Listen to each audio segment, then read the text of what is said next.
fuck, I'll say it anyway. Everybody tries to tell me that I'm going through a phase. I don't know if it's a phase, I just wanna feel okay. I battle with depression, but the question still remains: is this post-traumatic stressing, or am I suppressing rage? And my doctor tries to tell me that I'm going through a phase. Yeah, it's not a fucking phase, I just wanna feel okay. Okay, yeah, I struggle with this bullshit every day, and it's probably cause my demons simultaneously rage. It obliterates me, disintegrates me.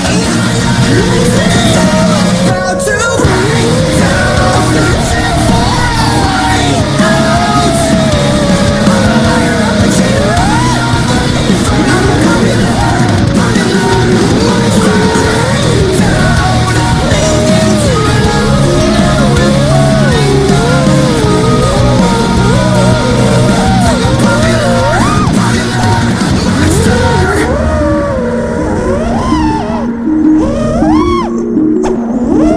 I think I'm going nowhere, like a rat trapped in a maze. Every wall that I knock down is just a wall that I replace. I'm in a race against myself, I try to keep a steady pace. How the fuck will I escape if I never close my case? Oh my god, I keep on stressing every